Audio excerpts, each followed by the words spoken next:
हम किसी मजहब की बुराई नहीं करते, क्षमा करिएगा, लेकिन हम अपने सनातन धर्म की महिमा बताना जरूर नहीं चूकेंगे। माई बाप, दुनिया में बाकी सब मजहब हैं, धर्म तो सिर्फ सनातन है, केवल सनातन। और मेरे पागलों, इसीलिए हमने बीड़ा उठाया है कि अब चाहे जो हो जाए, तुम मेरा साथ दो, हम मिलकर हिंदू राष्ट्र देंगे। क्यों? माई बाप, सनातन को जिंदा रखना बहुत जरूरी है, संतों की महिमा को जीवित रखना बहुत जरूरी है। हमारे द्वारका के मंदिर को, द्वारकानुनाथ को कितनी बार तोड़ा गया, पर क्या कोई मिटा पाया? क्या कोई मिटा पाया? ये हमारे सनातन धर्म की खूबसूरती है। लाखों करोड़ों लोग लगे हैं मिटाने के लिए, पर ठीक वही हाल है जैसे चांद के ऊपर कोई कीचड़ उछटा रहा हो। सनातन धर्म सूर्य है, चंद्रमा है। दूसरी बात, स्वधर्मेन धनम श्रेया परधर्मो भयावहा। भारत के लोगों और अंबाजी दाता क्षेत्र में रहने वाले पागलों, हमारी प्रार्थना है, तुम मर जाना, पर भूल करके भी किसी मजहब की तरफ मत जाना। माई बाप, हमें यह समझ में नहीं आता कि तुम्हें कैसे भा जाता है। जिनके में मारना काटना जायज है, जिनके में उपद्रव जायज है, अरे और तो छोड़ो, देखो भाई ऐसा बोल भी दे, किसी को बुरा लगे तो क्षमा करे, पेट खराब हो जाए गोली खा लेना। और मजहब वालों के पास में एक ही किताब है भैया, एक किताब, दूसरी नहीं है। चाहे वो उल्टा के पढ़ ले में, पलटा के पढ़ ले में, बीच में पढ़ ले में, एक ही किताब है। अपने 4 वेद, 6 शास्त्र, 18 पुराण, पंचम वेद महाभारत, रामचरितमानस, गीता, देवी भागवत। माई बाप पढ़ते पढ़ते थक जाएंगे, पर कभी पढ़ नहीं पाएंगे। और मजहब वालों के पास एक ही भगवान है, ओनली वन। वो भी भगवान नहीं है। कोई कह रहा हम भगवान के संदेश वाहक हैं, कोई कह रहा हम भगवान के बेटा हैं, लेकिन केवल और केवल सनातन धर्म के श्री कृष्ण महाभारत के युद्ध में खड़े होकर ताल ठोक कर कहते मैं ही ब्रह्म हूं, और दूसरा कोई नहीं बोलता। बाकी तो कोई बेटा बोल रहा, कोई दूत बोल रहा, केवल अपने मुरली वाले कह रहे हैं मैं ही ब्रह्म हूं, अहम ब्रह्मास्मि। माई बाप, इसलिए हमारी प्रार्थना है हाथ जोड़ करके, अब मौका कथा सुनने का नहीं है, जागने का है। हाथ में धर्म ध्वजा लेकर सनातन को बचाने के लिए और भारत को हिंदू राष्ट्र बनाने के लिए जाग जाओ,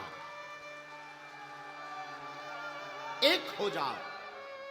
अच्छा एक बात बताओ, हमारी तुम्हारी लोग हंसी क्यों उड़ाते, सनातन का मजाक क्यों उड़ाते हैं? इसलिए उड़ाते हैं क्योंकि हम सब हिंदू एक नहीं है। 100 का नोट हम तुम्हें दें, दुकान पे जाओगे कितने में चलेगा? बोलिए बोलिए, 100 में ही चलेगा ना। लेकिन 100 के नोट के 4 टुकड़े कर दो और एक टुकड़ा दे दिया जाए, जाओ 25 रुपया में चला कर आओ, तो क्या चलेगा? जवाब दीजिए हाँ जी या ना जी। जिस प्रकार 100 का नोट फट जाने पर अपनी कीमत 25 रुपया पर नहीं चल सकता, 2 रुपया पर नहीं चल सकता, जब तक वो इकट्ठा नहीं होगा तब तक 100 का नोट नहीं चलेगा। उसी प्रकार जब तक चारों वर्ण एक नहीं होंगे तब तक हमारा भारत हिंदू राष्ट्र नहीं बनेगा। 100 के नोट की कीमत तब है जब वो एक है। ऐसे ही हमारी तुम्हारी तब कीमत होगी। माई बाप तब ये बोलना बंद करेंगे, तब ये हमारे सनातन पर उंगली उठाना बंद करेंगे, जब हम सब हिंदू एक होंगे। इसलिए हमारे पूज्य गुरुवर ने नारा दिया, चाहे पंथ अनेक हो पर हम सब हिंदू एक हो, हम सब हिंदू एक हो, हम सब हिंदू एक हो, एक हो। आहा हा। तो भगवान की कृपा पहली क्या? मानव तन। दूसरी कृपा क्या? भारत जैसा वतन। अच्छा तीसरी कृपा क्या? सनातन धर्म में जन्म। अच्छा चौथी भगवान की कृपा क्या? चौथी कृपा ये दी है कि भारत में सनातन धर्म में जन्म के साथ साथ ऐसे समय पर भगवान ने हमें और तुम्हें बनाया है जब वर्तमान में इस देश को सनातन के लिए एकजुट होने की बहुत आवश्यकता है। भगवान कितने दयालु नहीं, कितनी भगवान ने कृपा नहीं की हम लोगों पर, भगवान ने क्या क्या नहीं किया। इसलिए माई बाप, हमारी प्रार्थना है कि कभी भी हो हमें अपने भगवान की परीक्षा नहीं लेनी चाहिए। क्या करनी चाहिए? प्रतीक्षा। सबरी का चरित्र पढ़ो, माता सबरी कभी परीक्षा नहीं। रामचरितमानस में 2 प्रसंग है माई बाप। क्या? एक प्रसंग सूपनखा का। सूपनखा राम जी के पास परीक्षा लेने आई, परिणामतः नाक कान कट गए। हाँ जी या ना जी?